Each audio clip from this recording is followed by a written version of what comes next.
Hey butterflies, it's your girl Pam.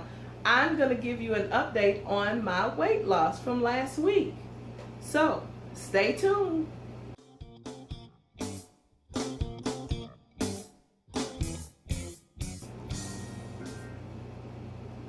Hey butterflies, I am 1.6 pounds down last week.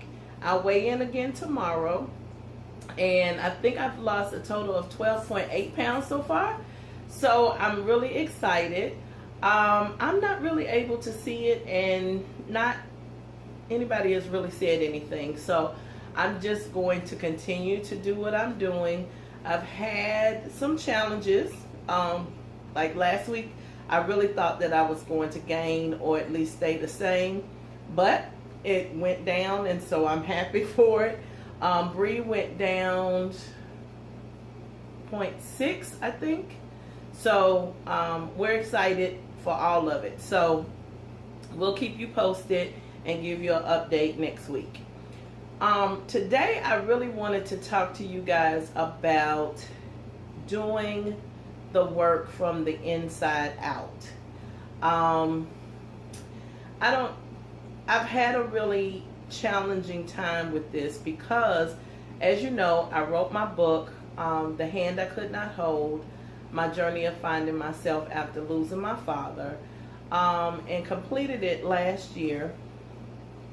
And I've really tried to do a lot of work on myself. I'm having a hard time with gaining, I don't want to say gaining, but accepting the fact that I was feeling really hurt about my father dying. I felt like I should not be feeling the way that I was feeling. I should be, I guess because he died, I suppose, I felt like, why am I upset? Why am I hurt? It was out of his control. It was out of my control. And I really felt like really dumb. I don't even know what else to say. I felt really stupid for having the feelings that I was having. However, once again, watching John Gray, the reality show, the pastor that is a pastor at Joel Osteen's church, he has a reality show, and he was talking to LaToya Luckett, and he was trying to give her the correlation of why she was not happy and had not found love. And basically what happened is that she had invested in Destiny's Child. Regardless of what anybody else says, this is what the story was. I know people are going to say, oh no, it didn't happen that way, and honestly, you're missing the whole point if that's the only thing you're getting from this. But she felt like she had invested as a child into this group, and then as soon as she was not in the group anymore, it blew up. And so she was hurt. And so she was finding the same type of things going on in the relationships with men. She would invest in them, and as soon as they got on their feet or were doing better, they would leave. And so I just really thought that was very profound on how something in her childhood was now affecting her adulthood. So I went, and about 6:30 in the morning, Sunday morning, I realized that in some ways I was doing the same thing. I felt like my father leaving, even though he died, I was not worthy of love. I felt like he didn't want to be here with me, and that's why he left. And subconsciously, that had been buried in me for a very long time. I logically was able to understand that he had no control over it, neither did I. But that underlining, which I call the enemy at this time, was trying to make me believe that my dad didn't want me, that I was not worthy of his love. So Sunday, during the day, I decided to write in my journal, and this is my journal. It says, faith makes all things possible. I got it at home.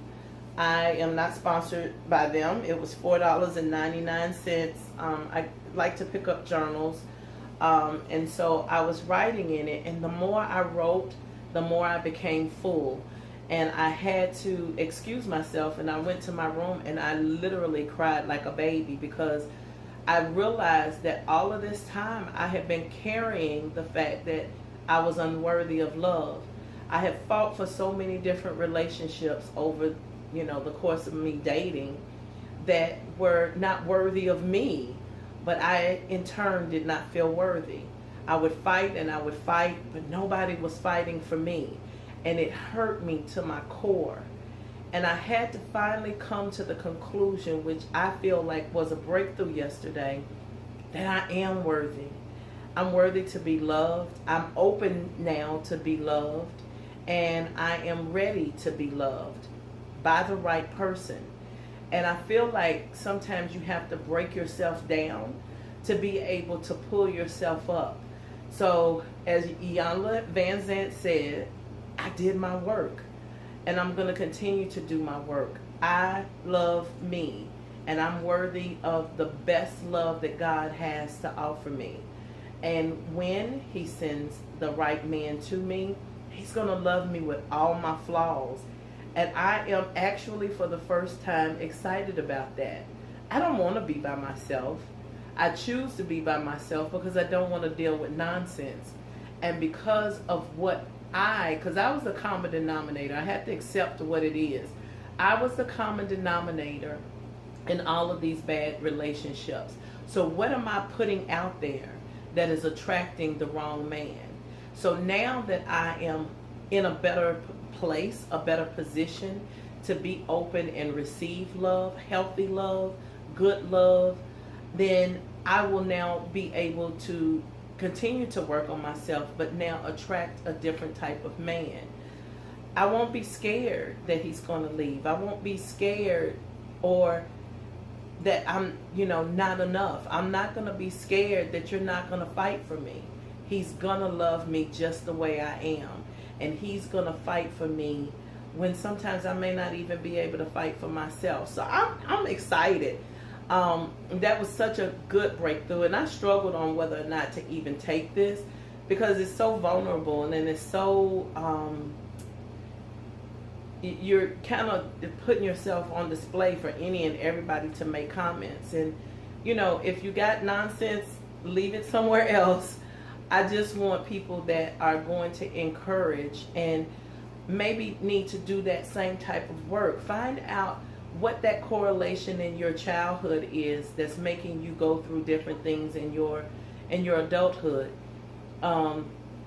That's why I wore this armor, this fat armor, for so long, is because I was so scared. It was easier for me not to put myself out there because I didn't want to be hurt. I didn't want to be abandoned. I didn't want you to make me feel like I was unworthy. Am I going to find a wolf in sheep's clothing? Absolutely. There's always a test when you have some type of breakthrough. However, I won't accept that wolf in sheep's clothing. I will be able to say, no, thank you, and be okay with that. So, just to be honest and transparent, before I would be like, oh, well, maybe you're being too hard. Maybe he has potential. At my age, the potential is not what I'm looking for. I need a man that is a man. I need a man that is a godly man. I need a man that knows how to treat a woman. And I want nothing less. Absolutely nothing less. I want to enjoy myself and laugh and have fun and go on dates and build something with somebody. And so I'm open to that, and I feel good about it. So many people that I've talked to over the years, and they're like, I'm so gun shy about a relationship, but now I actually prayed for the person that God is sending me. I prayed for God to cover him. I prayed for God to make sure that he is whole when he comes to me. Make sure that he has a relationship with him when he sends him to me. Make sure that he knows how to treat a woman. Make sure he knows what his responsibilities are. make sure that he knows that I come with flaws. And for me to understand that he's going to come with flaws, but I'm going to accept his and he's going to accept mine. And so I'm excited about that. So I just wanted to share that. Hopefully it will help somebody. I know I used to always say, okay, what are they talking about? Do the work, do the work. But sometimes you just have to dig deep. And sometimes I was watching a reality show, y'all. That was it, watching an actual reality show. And that's what became of it, is for me to find out that I was still holding on to the fact that I thought that my dad didn't love me. And I know that he did. But because I was so young, I did not have any type of memories to be able to confirm that he loved me. I heard my mother say it. I heard my relatives say it. I heard, all of these things, but I had nothing to recall to my memory to say, yeah, your dad did love you. But in my heart of hearts, I know that he did, and he does. And I know that he would not have left me if he didn't have to. And I am worthy. I am worthy. You have to realize that a father's love is the first love that a girl ever experiences. It's the first man that loves her. And that was taken from me. It was cut short. And so I didn't have anything to reflect on. I didn't have anything to compare it to. I didn't know. Father's Day is coming up this coming Sunday. I've never bought a Father's Day card in my life for a man, for my father. I have for my husband's, but not for my father. And so that is so crucial to a girl's development, to her identifying that she is a princess and that she becomes a queen. And now I know that I'm a queen. So I hope this helps somebody. I hope you guys share. Maybe this, if you find yourself in a position that this is helping you, then share below. Let me know. If there's anything that I can do or help anybody, please let me know that also. So I'll talk to you later, butterflies. Love you.